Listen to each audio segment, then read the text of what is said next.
Pandian store சீரியலோட upcoming episode என்னென்னு பார்க்கலாம். இங்கே ராஜி கதிர்கிட்ட நீ எனக்காக தான் கஷ்டப்பட்டு வேலைக்கு போயிட்டுருக்க. இங்கே இந்த மாதம் மாமா கிட்ட நீ 10,000 ரூபா பணம் தரேன்னு சொல்லியிருக்கியே, உன்னால் அவ்வளோ பணம் ரெடி பண்ண முடியுமா? எப்படியாவது டியூஷன் எடுத்து வரக்கூடிய பணத்தை உன்கிட்ட கொடுத்து உனக்கு உதவி செய்யலான்னு நினச்சேன்.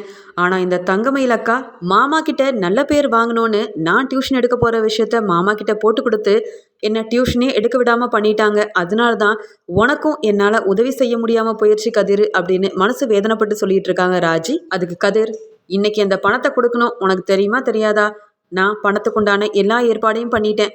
அப்பா கிட்ட கண்டிப்பாக 10,000 ரூபா பணத்தை கொடுத்துருவேன்.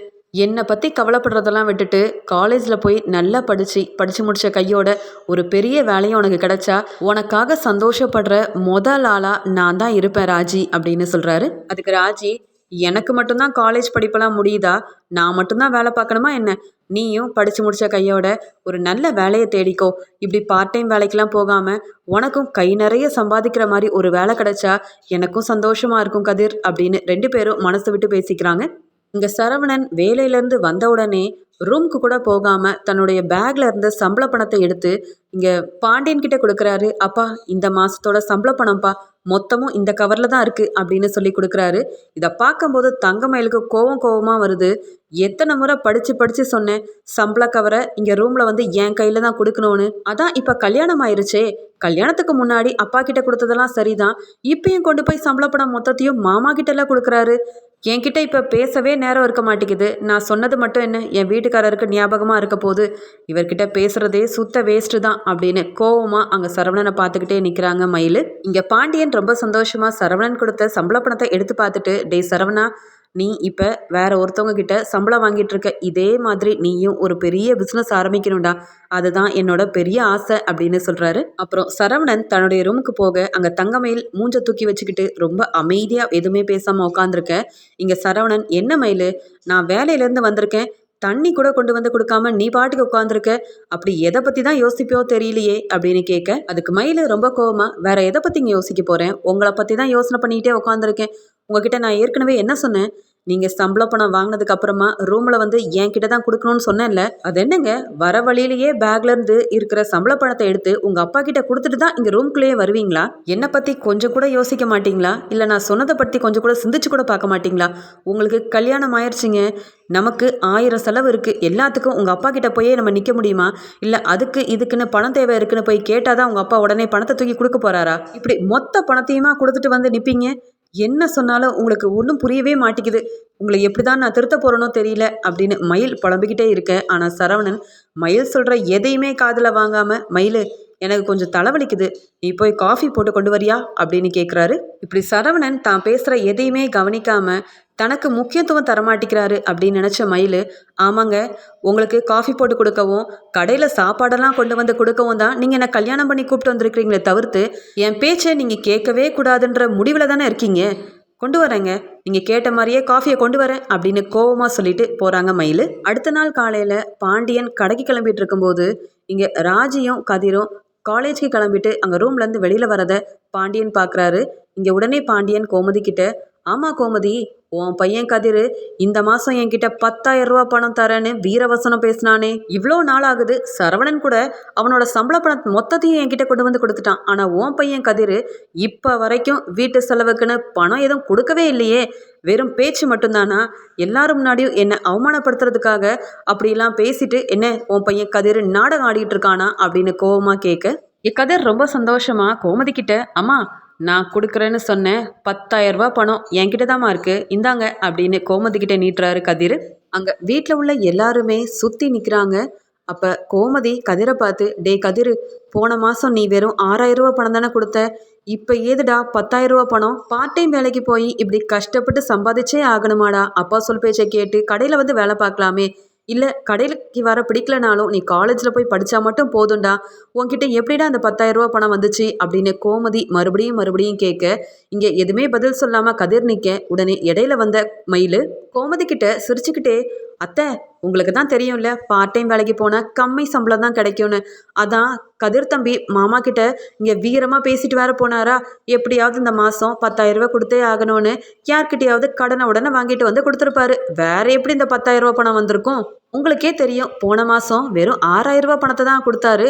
இந்த மாதம் முழுசாக 10,000 வந்துருமாங்கும். அதான் மாமா கிட்ட வேற 10,000 ரூபாயை கொடுத்தே ஆவேன் அப்படின்னு யார் பேச்சையும் கேட்காம அங்கே மாமாவை எதிர்த்து பேசிட்டு போனார்ல, அதான் கடன் வாங்கி கொண்டு வந்து கொடுத்துருப்பாரு போல. நீங்கள் வேணா கேட்டு பாருங்களேன், அப்படி தான் இருந்திருக்கும் அப்படின்னு சொல்கிறாங்க மயில். பாண்டியன் சிரிச்சுக்கிட்டே தங்கமயிலை பார்த்து, சரியாக சொன்னமா மயில், இவனாலலாம் ஒரு மாசத்துல எப்படி இவ்வளோ சம்பாதிக்க முடியும்? அதெல்லாம் இவன் மயில் சொன்ன மாதிரி கடனை தான் வாங்கியிருப்பான் அப்படின்னு சொல்லிட்டு இருக்கும்போது உடனே கோமதி அழுதுகிட்டே, டே கதிர், நீ ஏன்டா அமைதியா இருக்க? நீ கடன் வாங்கி தான் இந்த பணத்தை கொண்டு வந்து கொடுக்குறியா? அப்படி நீ கடன் வாங்கின பணத்தை தான் கொடுக்கணும்னு என்னடா அவசியம் இருக்கு? முதல்ல இந்த பணத்தை நீ புடி, யார்கிட்ட கடன் வாங்கினியோ அவங்க கிட்டே கொண்டு போய் கொடு. உன் பணம் நம்ம குடும்பத்துக்குன்னு தேவையில்லடா அப்படின்னு இன்னொரு பக்கம் கோமதி சொல்லிட்டு இருக்காங்க. உடனே கதிர், என்னம்மா நினைச்சிட்டு இருக்கீங்க?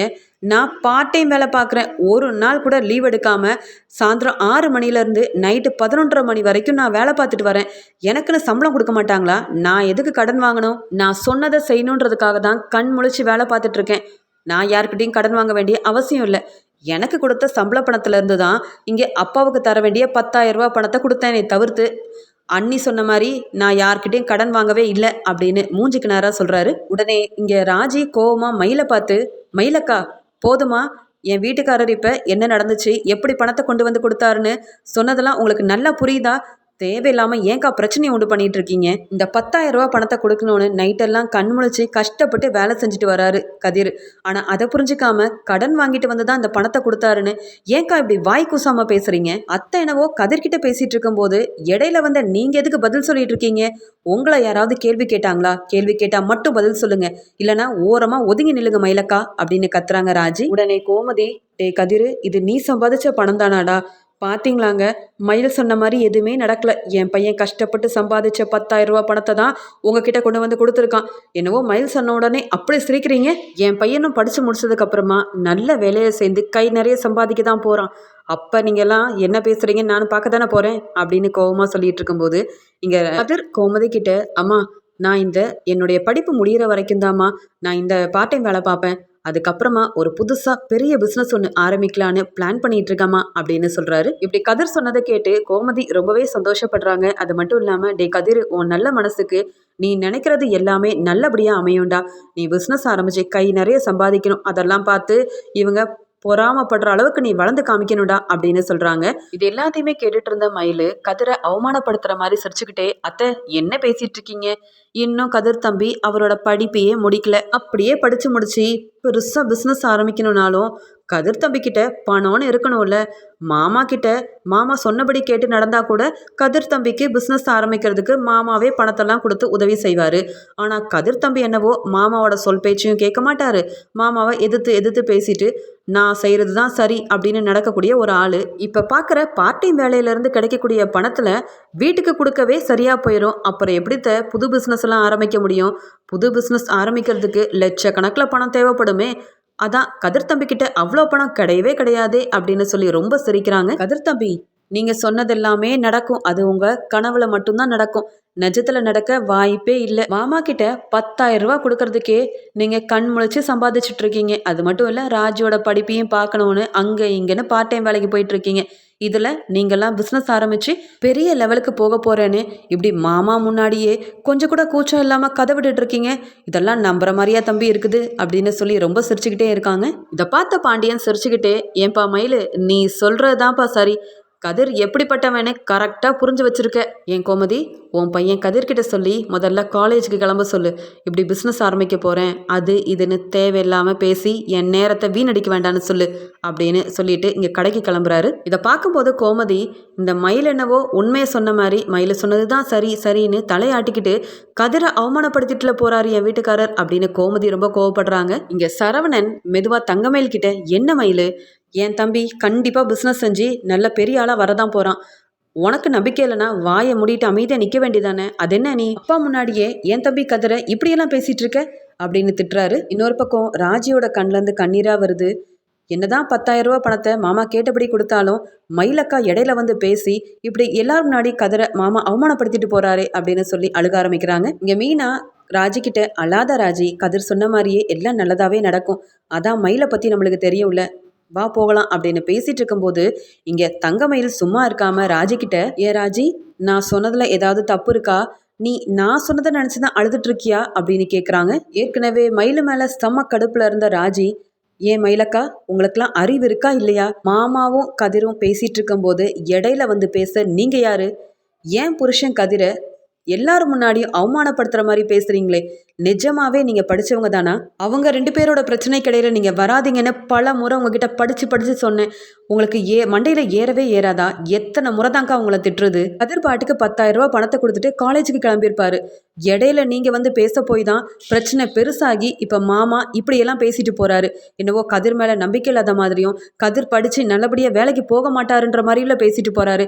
இது எல்லாத்துக்குமே காரணம் நீங்க மட்டும்தான் மயிலக்கா, அடுத்தவங்களோட பிரச்சனைக்குள்ள மூக்க நுழைக்காதீங்கன்னு நானும் மீனாக்காவும் உங்ககிட்ட எத்தனை முறை சொன்னோம், ஆனா மறுபடியும் அதை நீங்க செஞ்சுக்கிட்டே தான் இருக்கீங்க. ஏன் கதிரால பிசினஸ் ஆரம்பிச்சு அவனாலையும் முன்னேறி காட்ட முடியாதா என்ன, நான் கதிர் கூட இருக்கேன், கதிர் கண்டிப்பா பெரிய பிசினஸ் மேனா வருவான், அவனுக்கு பிடிச்ச பிசினஸை நான் ஆரம்பிக்க வைப்பேன், நீங்க அப்ப என்ன செய்வீங்க, உங்களால என்ன செய்ய முடியும். இப்ப கூட எனக்காக தான் கதிர் பார்ட் டைம் வேலைக்கு போய் சம்பாத்தியம் பண்றது மட்டும் இல்லாம எனக்காக மட்டும்தான் மாமாவை எதிர்த்து பேசி மாமா கிட்ட 10,000 ரூபாய் கொடுத்துட்டு இருக்கான் கதிர், அதை தெரிஞ்சுதான் இப்படியெல்லாம் பேசுறீங்களா, எனக்காக கதிர் என்ன வேணாலும் செய்வான், எப்போ பார்த்தாலும் யாரையாவது மாமா கிட்ட போட்டு கொடுக்குறீங்க, இல்லைனா யாரையாவது அவமானப்படுத்தி பேசி அதில் குளிர் காயிறீங்க, இதை தான் அக்கா நீங்கள் வேலையாக வச்சுருக்கீங்க, இப்படி செய்யக்கூடாதுன்னு உங்களுக்கு புரியவே புரியாதா. போன மாதம் மாமா கிட்ட 6,000 ரூபா கொடுத்த கதிர் இந்த மாதம் 10,000 ரூபா கொடுத்துருக்கானா, வெறும் பார்ட் டைம் வேலை பார்த்து அவன் எவ்வளோ கடின உழைப்பு போட்டிருந்தா தன்னுடைய வருமானத்தை அதிகப்படுத்திருப்பான், அதை கூட புரிஞ்சிக்காம ஏன் புருஷன் கதிரை இப்படி வாய்க்கு வந்தபடிலாம் பேச